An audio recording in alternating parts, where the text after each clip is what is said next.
Tom, Cisco is looking to bolster their identity based security offerings by picking up startup called Oort. The Oort platform, which alas is not a cloud, it collects telemetry data about IAM solutions that are installed and looks for malicious activities.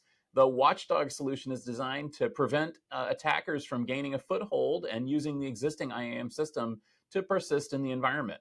Oort has previously taken about 15 million rounds of funding and is not located in the periphery of the solar system. Cisco is expected to close the deal by the end of October. So this is a really interesting tool that I honestly didn't even know existed. When you think about identity management, I mean, there's names that pop up: Okta, Auth0, CyberArk. There's a ton of solutions out there, but someone somewhere had a brilliant idea. Who's keeping an eye on those?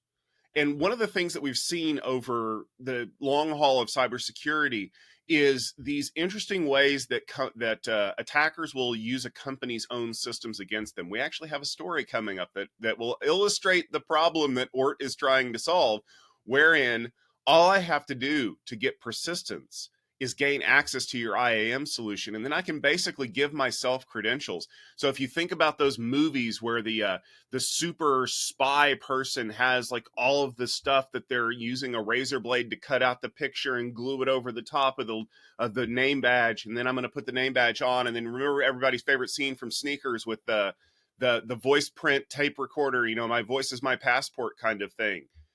That's what this is trying to solve. We're looking for issues in the IAM system. Did you recently just create a whole ton of new users? Did you recently authorize one particular user to have a whole bunch of new capabilities that it's never had before? Is your backup user suddenly able to read everything in the system?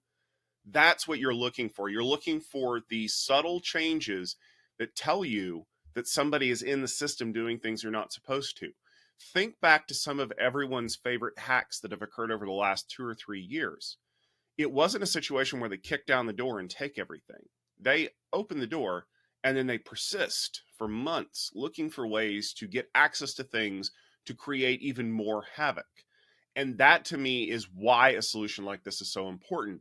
They're looking for the changes that would be telltale of a persistent threat. Now, I love the fact that it looks like they're going to be integrating this into Cisco's greater SecureX XDR solution, because this is one of those things that really is a tool in service of a greater kind of purpose. A lot of companies are going to rely on your Oktas and your Auth0s and your CyberArks to kind of offer those IAM solutions. But it's better when you know that your system is keeping an eye on that integration as well, so that you're not going to get, embarrassed by it down the road. So good pickup for Cisco, especially, if it was a $15 million funding round. Obviously they don't have to disclose how much they paid for it, but given the speed with which they're going to be closing the acquisition, I would not be surprised if it was a very good financial decision for everyone involved.